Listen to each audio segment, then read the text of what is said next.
Hi, my name's Mark Wells and it's good to be with you again to talk on my favourite subject, the FES Flower Essences. And the theme for today is feel the fear and just do it. Sounds difficult sometimes, but we have to do that. And we do that in our life and we often find there's lots of benefits for doing that. But there are many things that the fear consumes us, the fear just takes over. We need to take the edge off it at least. Acknowledge it and then say, well, okay, I need to go ahead and do it.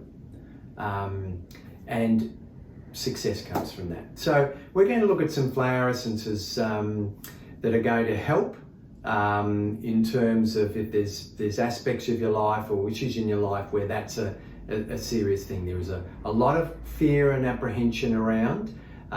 You know that you'd be better off if you had a go at it or did it, or you just took a bit of a risk and allowed yourself to take the chance.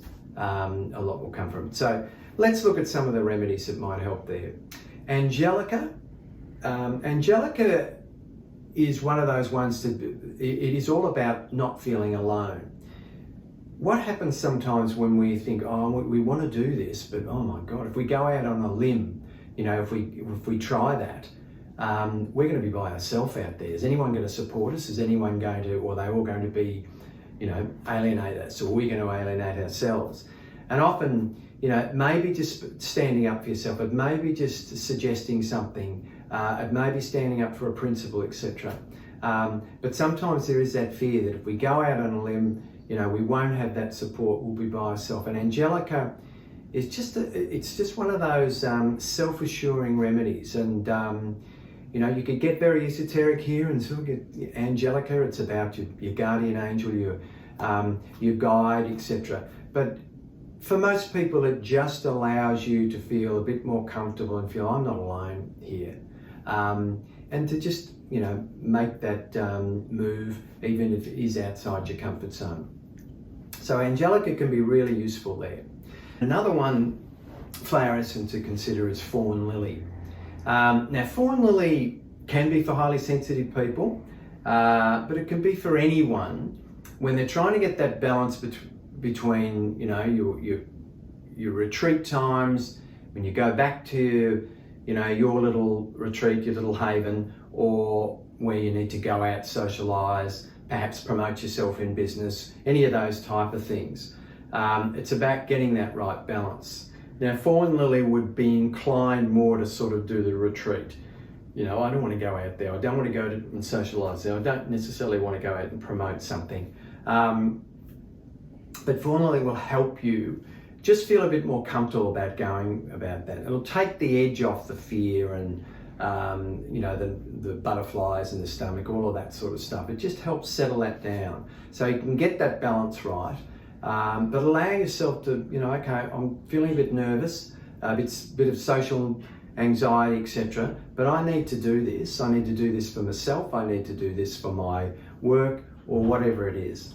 Fawn lily will, help take the edge off there and just make that little process a little bit easier for you. Another one in the same vein is garlic. Garlic flower essences for when we have butterflies in the stomach, when we have a bit of stage fright. I always say garlic's for when we've got stage fright and our world is our stage.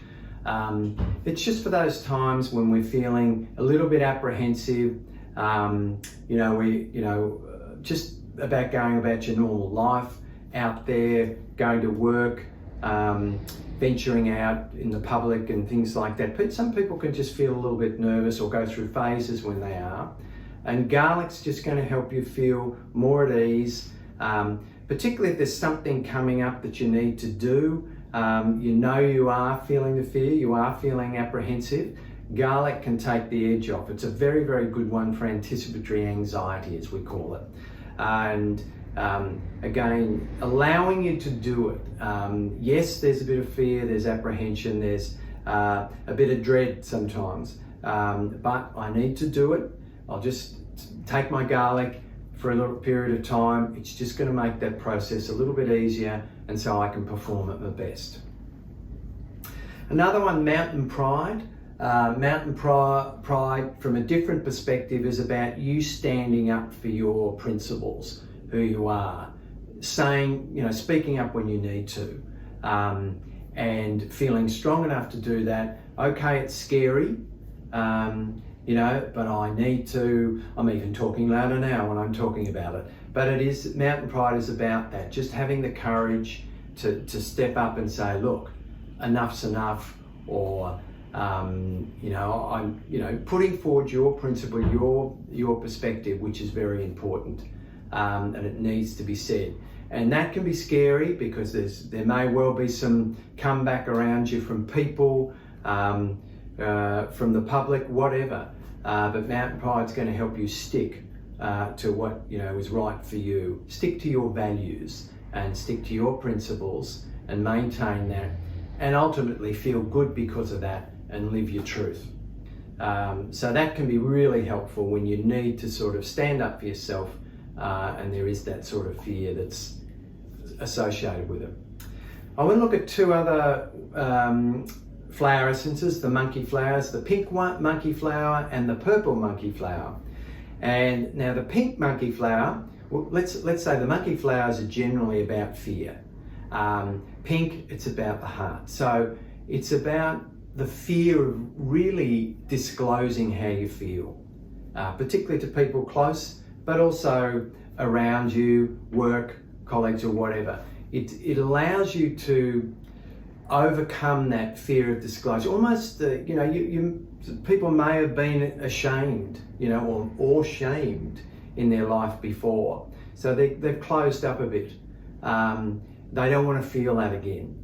And pink monkey flower says, no, you've got nothing to be ashamed of. It just allows you to open up. This is how I feel. Of course, it's not going to make you, you're not going to open up in the wrong situations and where people were, aggressive or might give you a hard time just because that's the nature of the person or the people around you. But it allows you to express, this is what I feel in life.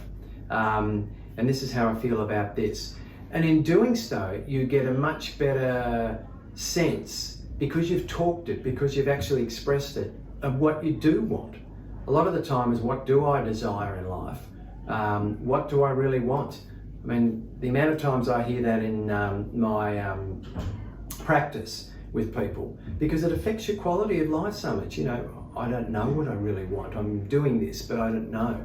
And pink monkey flower can allow, start the ball rolling, in the sense that help you have the courage to actually, this is how I feel, and put it out there, and just, expose how you really feel. So a great one there. Purple monkey flower is more to do with the mind, going places that you haven't gone before, moving out of your comfort zone in terms of your thinking. And you might say, what does that mean? I think it means, as a practitioner, as a lot of the people listening to this are, when you're talking to clients, trusting your intuition, being able to perhaps challenge sometimes the person in front of you to say, is this what's going on here, or do you need to do this? Purple monkey flower allows you to open your mind to possibilities. It's often associated with people that have been perhaps brought up in a very restrained religious background, and they've not ventured out, but they've come to a point in their life that, I want to take a few risks in the way I, behave in my life and challenge some of these things. You don't have to lose your religion, but you can at least expand upon it and think outside. I'll just briefly say, I'll try and make it as brief as possible. One perfect example of this is when I was about 8 or 9 years of age. I went to a Catholic boys' school, brought up Catholic back in the 60s and 70s, and we were told that if you committed a mortal sin and you died, you would burn in hell for an eternity, which always seemed a bit harsh to me, but even for a week. But I challenged things. Missing Mass was a mortal sin. And I said, I have to challenge this. And I remember missing Mass because as a young kid, it was a long hour of Sunday, all that sort of stuff. So I did miss the Mass. And by the Monday, which was after the Sunday I did it, I said, I'm not that bad a person. I'm not going to burn in hell for the rest of it. It was almost like I expanded my perspective of things. I could still remain Catholic, and there were some very, very good values and principles there, but I expanded beyond that and started to live more my truth and who I was. So purple monkey flower, when you're ready to just expand your thinking a bit, move outside the comfort zone a bit, you know, feel the fear and just go there and think about it and try it as a possibility. And finally, we've got violet. Violet is, you know, it's often nicknamed shrinking violet, or that's the common name, and that tells a lot about it. You know, it's sort of in the bushes under there, and you know it's there because you can smell it. No, there you are. Violet just helps the person that is a bit like that. They're sensitive, and they've got a lot to offer. But the violet, they'll never be loud, obnoxious, and just, you know, over assertive. What it'll do is just allow them to speak up when they need to, and be heard, and speak their truth, and just say, in this situation, there's a group of people, a family, a workplace. You know, it's scary, but I will speak my mind and be heard, and you will benefit so much from it. Violet can just, again, take the edge off any fear and apprehension about that, and allow you to do that more comfortably. So, there we go, and try those and just feel the fear and just do it. Thank you.